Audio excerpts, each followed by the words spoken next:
Hello and welcome back to another episode of Real Estate Renovators, the business advisory show for real estate professionals. My name's Chanell and this is Rex. Hi, Chanell. I'm really good, Rexy. I'm excited about today's guest. Ooh, why? I think, look, the real estate industry is very flashy at the best of times, and there's a lot of people that self-promote, which is fantastic.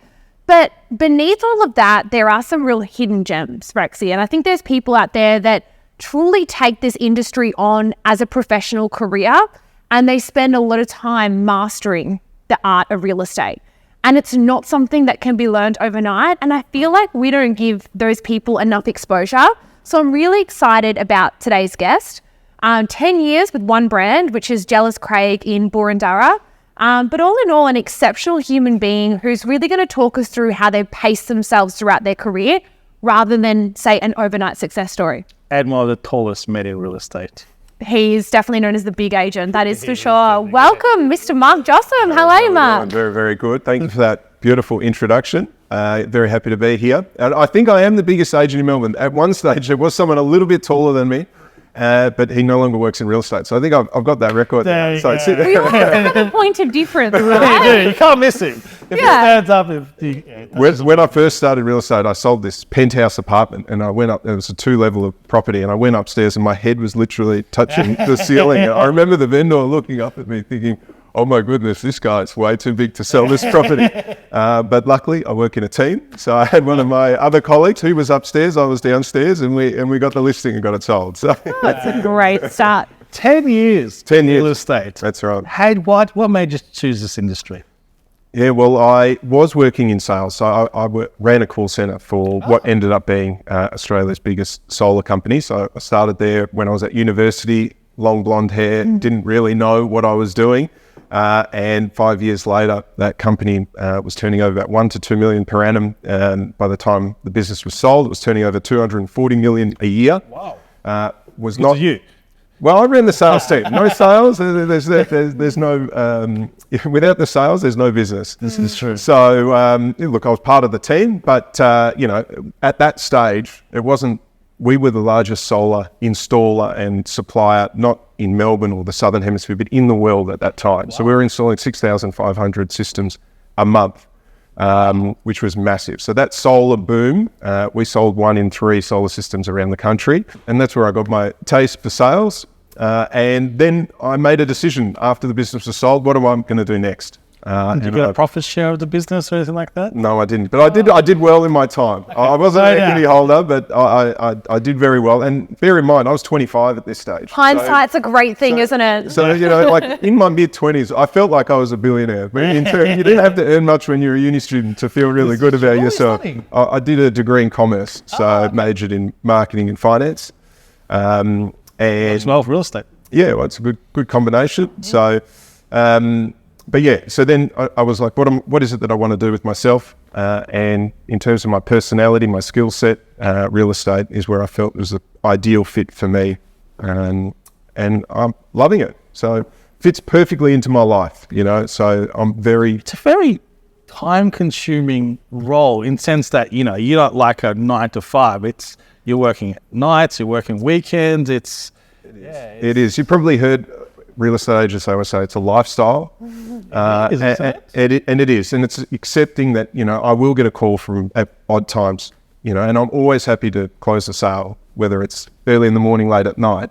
But it's about finding that balance within my own personal life. I've got 3 kids, 3 young kids. Twins that have just arrived out. Wow. How do you manage 3 kids? With a lot of support. So I've got an amazing wife and family, and we've got a lot of support at home. So, but the busier you are, the more you get done. It's motivating. Something that you talked about, Mark, was how you set goals. So you don't set monthly goals, annual goals, you set quarterly goals. Yeah. Talk us through that methodology around your goal setting and how you've really implemented the structure to get you to where you are 10 years on. And can I just add 10 years in the industry without being burnt out, changing brands. When we look at most agents, they move. Every couple of years, it's a shift to a new agency or a break from the industry. Whereas you've looked at it not like a sprint, but a real marathon. Talk us through that and how you structure yourself. Yeah, I must say, I would get a little bit depressed and sad in myself when I'd have monthly goals, because there'd be 1 month I wouldn't list as many as I'd hope, or I wouldn't sell as many as I'd hope. Next month I'd be great. Yeah. And I'd be on this, roller coaster. So by putting it in quarterly, I would be able to have ups and downs within that quarter, and I'd feel good about myself all the way through. And so I've taken that quarterly approach into my entire life. So now every quarter I'll have a holiday, have a little break. Wow. Yeah, nothing too lavish. Like I'm not going to the Maldives every quarter, but definitely have an opportunity to reset and look at my goals. And so those goals are work related. They're also personal life related. I like to see certain groups of people once a quarter is what my goal is. I think that's a realistic to actually do that once a quarter. It's an appropriate amount of time. So New Year's Eve, we all have our annual goals that we like to set, and we're motivated, right? We're super motivated at the beginning of the year. Like particularly that first month of January, I'm fired up. Gyms are pumping, bars are empty. That's right. But a couple, 2, 3, 4 months later, sometimes your enthusiasm and energy and motivation has declined a little bit. And by having quarterly goals, it means I can have New Year's resolutions every quarter. So I have that moment of reset, that moment of reflection, and in that moment of actually saying, okay, I'm really motivated. This is what I want to do. And I've got a holiday coming shortly, a week off, just to reset again, review, set my new targets for the next quarter. And I'm loving it. I'm so happy and feeling great, and that's what it's all about is being happy. 3 kids under 3. Not just identical twins as well, identical twin girls. Yeah, I must say for that quarter it was to have a baby, not to have 2. Sometimes you exceeded your goals. Congratulations. Sometimes you do better than what you planned. Mark, there was a pivotal point in your career not too long ago where you were poached by a major competitor and a really strong player in the real estate industry. And we talked about this where you really contemplated this was an opportunity for you to join a new brand, potentially reinvent yourself. Yeah. But you decided not to. And you talked me through a layer cake theory when you were ultimately deciding on this decision, and then how you completely shifted everything to become the agent you are today. Yeah. Talk me through that. Yeah, so I think looking at other agents and thinking I want to make a move, it wasn't necessarily that there was anything wrong with where I was working. It was more a reflection on myself in that I wanted to be better, and I wanted to look at all the inputs into my own personal life as to how can I be better. And one of those is the brand that we wear and the team that you work with. And, I think it's healthy to explore, what else is out there. But, for me, the most important thing is working in a team of good people, a good culture. And that's why I stayed. And that's sort of around that same time where I changed my mindset around quarterly goals. And what's the layer cake theory? Yeah. When I hear layer cake, I'm thinking the movie layer cake. Well, I think the layer cake is... You're thinking the movie. I'm thinking I'm hungry. Layer cake is more, each quarter I set my goals. And they may be introducing a new thing into my life around exercise, or it may be trying to, at the moment I'm developing my online presence in terms of my personal marketing. So this quarter I'm introducing new pieces into my business, and next quarter when they will become regular things that will stay. But next quarter I'm going to come up with new things, or as a team we will come up with what it is that's going to be the next piece to add on top of that. I've spent, in terms of how I've started my career, and my mindset has always been around, creating a strong foundation of a business. And for me, I've always believed that the best foundation for a real estate business is a good word of mouth, marketing. Best referral. That's it. And how do you get a good referral? Is you do a good job, and you get a great job. You get a great result for your client. And, in terms of creating that skill set around the actual job of selling houses, which is what we're paid to do, it has taken me some time to build that toolkit to actually be really confident in what I do and know that the process that I'm taking is actually going to help my client get the best result. So So that's in terms of, You've spent the time mastering your career. And we recently sat down with, just about an hour ago, the president of the REIV. Right. And we really talked about how the general public do not have a high opinion of real estate agents. Because lowest according to the ethics committee. The ethics committee just released the results, and real estate agents are actually the lowest of that list.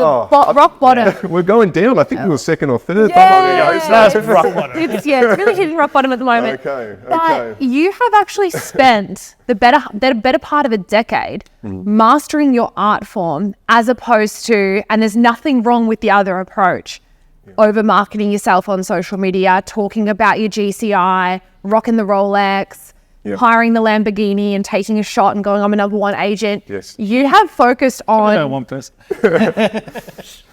It's not one person, but you haven't oversold and underdelivered. If anything, you've undersold yourself, but you've overdelivered on expectations. Yeah. My personality type, like a lot of people who know me, I am quite, out there sort of personality type. Like I'll talk confidently and loudly, but I am a very humble person, which is not a quality that is necessarily great for getting lots of listings in the real estate business, because it should be about, putting yourself out there and promoting yourself to get as much business as you can. And I think my heritage in terms of where I first started, there were some service delivery complications with solar being a new technology at the time. And I always wanted to make sure that when I go into real estate, everything I promise to a client is determined by me. There's no second, third parties that it's their fault if things don't go their way. Everything stops with me, which is what I love about it, is that I don't have to rely on a piece of manufacturing equipment from overseas to perform. It's about me doing the right job. And it's about you set the expectations. If you tell your vendor, I'm going to do photos by this date, you can control that. You can say it's going to be by Wednesday when you know it's going to be done by Monday. Make yourself look. Correct. So, there's correct. And I think being able to say to a vendor, I know I can absolutely get you 10% better than any other agent because of these are the results that I've achieved, and these are similar case studies. To have them to be able to sit down and show your results, proven results, not so much saying these big statements, but having a proven track record, I think is very, very important. And and that's what I've been focused on. So how do you find the track? If you mentioned you're a humble person, and now you're trying to do a bit more branding and personal branding. Yes. How are you finding it? Yeah, well, I'm trying to.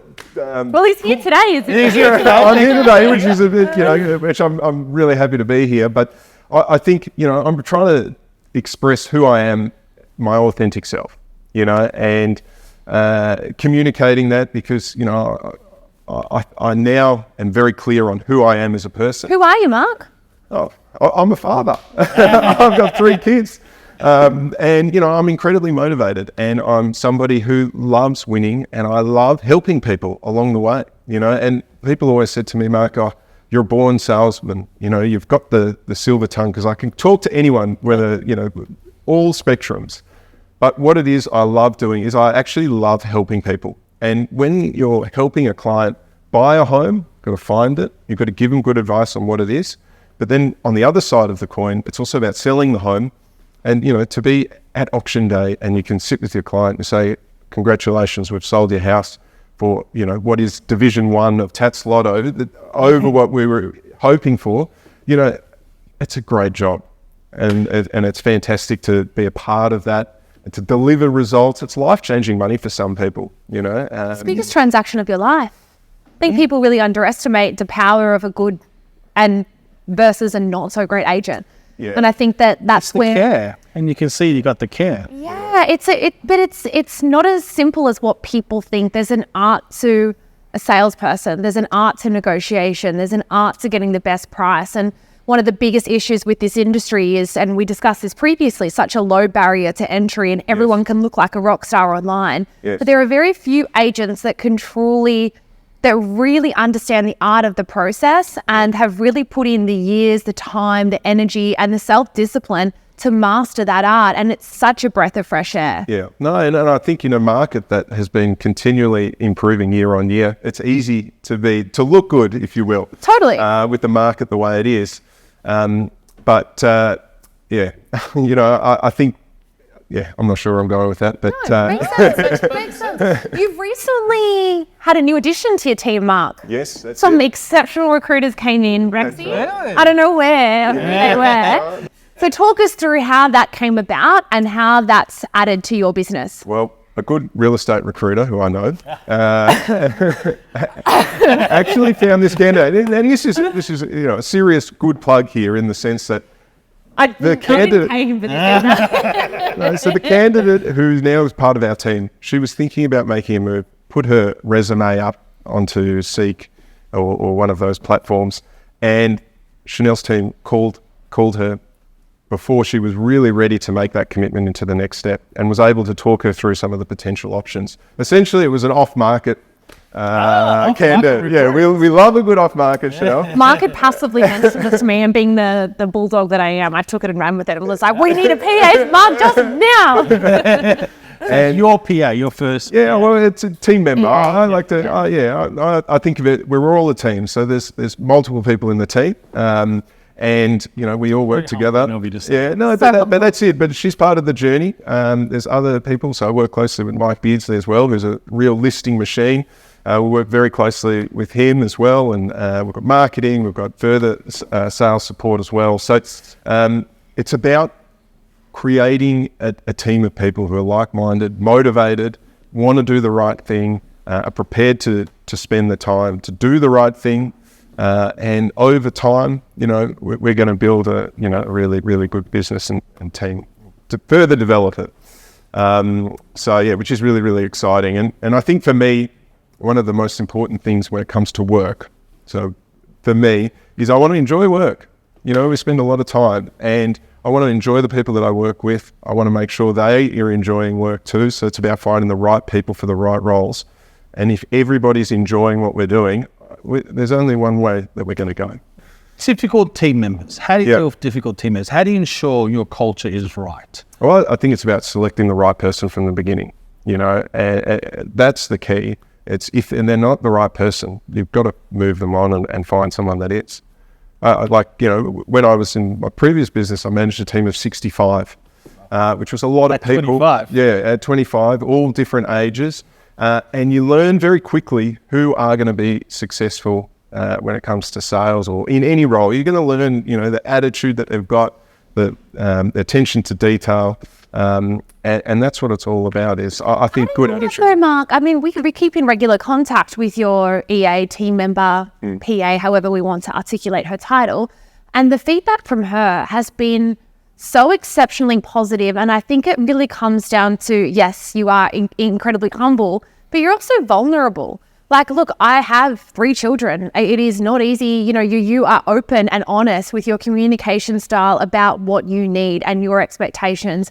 And in return, you were highlighting to me, she's working on Saturdays. She's emailing you on Saturdays. She's going above and beyond for her role because you're not just a boss to her, you're a human being.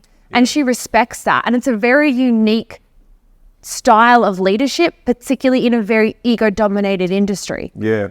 Well, yeah. I mean, look, my way of leading is very much we're all in this together. And we've got a target. We want to be better every month. Every quarter, we want to introduce new things. We want to make sure we keep doing the things that we did last quarter. And, it's about taking people on a journey. So, I can't really speak for other teams, but I do know, in terms of real estate professionals, there's a reason why people look at our industry where they do. It's easy to just throw a bow and say, hey, the real estate people aren't the right sort of people. Well, how would you describe it? Yeah. And so the industry attracts a certain personality type, and so it would be hard to work for somebody like that. When you're dealing with someone's biggest property, the biggest transaction of their life, and you've got people that have done a 1-week course and have had very little to no training on any industry standard, there's no reason why the industry is perceived as very untrustworthy and number 10 on the ethics list or whatever, however they articulate, last on the ethics list. Yeah. But like we said, you know, when you people, I think people need to watch this to understand that the real estate industry isn't selling sunset. It isn't like the TV shows that you see. Like he's coming straight from the set of selling sunset. Well, of course he does, but that's not the reality. What we're trying to really highlight here is that it can be a professional industry when you're committed to the long-term results of the industry. You started working under one of the biggest real estate directors in Victoria. Yep. Do you think that really shaped you to the agent that you are today, working under Alistair? Well, Alistair taught me a lot of the foundational skills required in real estate, particularly negotiation. And, you know, his ability to take a buyer when you think there's nothing left in them, to have them increase their offer. You know, sometimes we'll just look at each other and say, wow, you know, and, you know, it's a really important skill. And, you know, I think salespeople as a whole, when it comes to negotiation, can sometimes make assumptions as to what a buyer is prepared to pay, potentially what their fee a vendor would be prepared to pay. And as an industry, I think we can all be better in, you know, being a little bit more open-minded, you know, because looking at our business, the same people charge the same fee each time. And, you know, when it comes to selling results, you know, looking at other agents in our marketplace, they have a common theme of selling properties a little bit undervalued. What is the art form to that, though? What is the art form? Well, I can't give all the secrets away. Is there a form, or is it really come down to individual style? I think individual style. But you know, when you have a great relationship with somebody, it makes it a lot easier. You know, but also, it's about creating a win. So quite often, you know, a buyer may value a property for a given reason.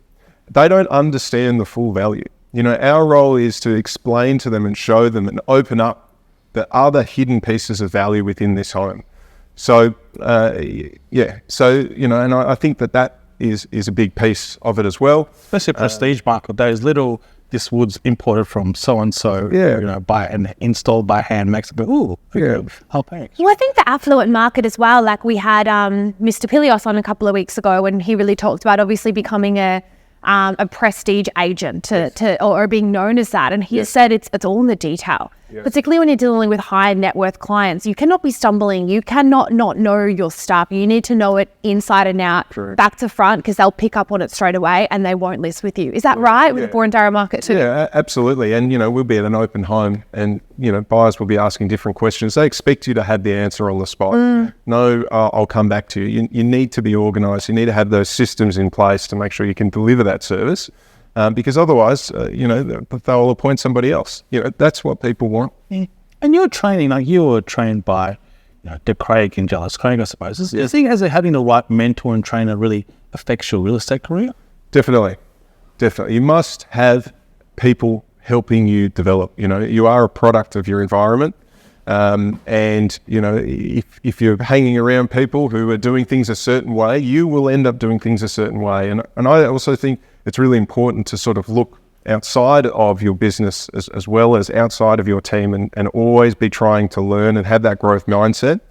You know, I'm working with a business coach now, which I have been for the last couple of years, and that's helped me propel me to another level as well. And just constantly, you know, reading books, constantly developing myself. And do you know, Mark, they say you're the combination of the 5 people you spend the most time with, and we all know that quote. But when you think about the reality of it, the 5 people that you spend your most time with are the people that you spend your time with at work, because you're with them more than you are with your family, your friends, your neighbours. So you really have to be careful with the environment in which office you are in, particularly as an agent, or you can learn some pretty poor behaviours. You can learn some pretty, you know, dodgy potential sales tactics. Like, you know, being with a prestige brand like Jellis Craig and working under Alistair, and I can't imagine how that has completely transformed the trajectory of your career. Yeah, no, definitely. And, you know, in terms of the clients and the buyers and so on that you're dealing with, you know, it's a great marketplace to be involved. And, you know, I'm so grateful that I've had the opportunity to, you know, establish myself now a decade in, where I'm selling Melbourne's best homes every week, and literally, had an open the other day at this phenomenal home in Kew, over $7 million.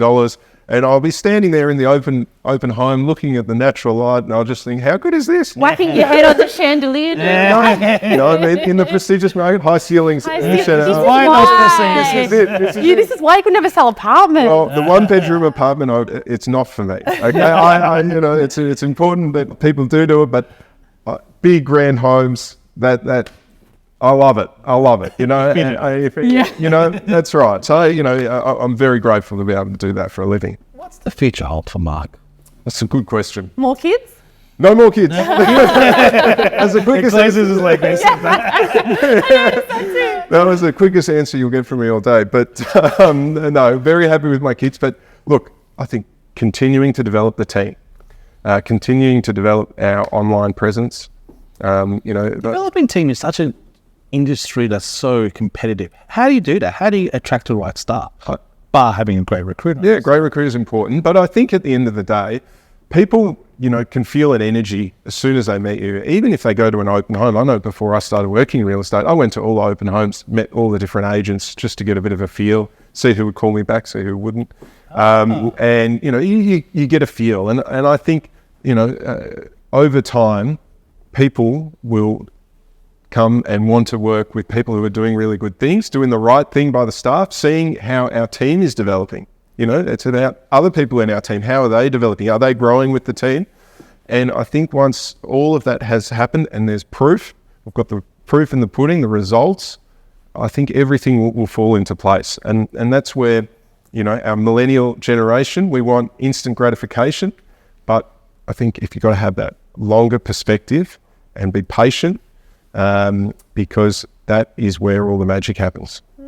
I agree. Before we finish up, Mark, there's one more question I wanted to ask, and it really comes down to, it's probably a little bit more personal, but to get to where you are and to stay a decade in an industry with one of the highest turnover rates must come down to your home life and your personal life as well. Talk us through the importance of having a supportive wife. Yeah. 3 children is not easy as well, but the lifestyle decisions you make, I know you're quite healthy, quite active.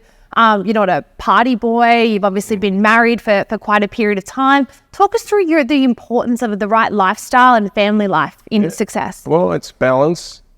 And, I think most real estate agents would say it's hard to find balance. I think in any job, any life, it's always a challenge to find balance. But, I find really good balance. I spend time with my wife. We have our regular date nights. She's an amazing support. But, I think as well, I've just got that sort of attitude where whatever the challenge is, when we found out we had twins, my wife was crying, I was laughing. Okay.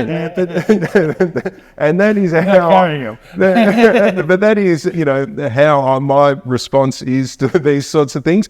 Like the universe has given us this challenge. Well, what are we going to do about it? We're going to grab it with 2 hands. We're going to have a good crack at it. And I think you need to have a break, and that's really, really important, and fill your cup up with whatever it is. For me, catching up with old school friends or catching up with other friends, and keeping in touch with these different networks fills my cup up and refreshes me. I wish I could have more sleep, to be honest, but give it time. I'll be back to 8 hours before you know it, but I think just enjoying what you do, and and I know it sounds cheesy, but I love my job, and I love, going out and helping people on a daily basis, and and winning for my clients, winning for my family, and building an amazing life that can continually improve every quarter. Really refreshing, Mark. You feeling it? I can feel it. I think more than anything, we can feel the real joy you have for the industry and just that level of professionalism that you bring. And I think it's so, like I said, the only word I can think, Rex, is refreshing to meet people like Mark. It really is. I'm really excited to see where the next 12 months takes you. Well, hey, the next 12 months, next 5 years, the next 10 years, So we'll one quarter at a time, one quarter at a time. One marathon at a time, right? It's one sprint. It's 4 sprints in a year. Love it. For one marathon, but you've got to have a break after each sprint. I enjoy winning. I love that. I love that. Wow, all I want to do now is book a holiday, but luckily we've got Europe coming up. Hey, Rex, so we look forward to. Awesome. Thank you so much, Mark. We look forward to seeing where the future brings, and thank you so much for watching another episode of Real Estate Renovators.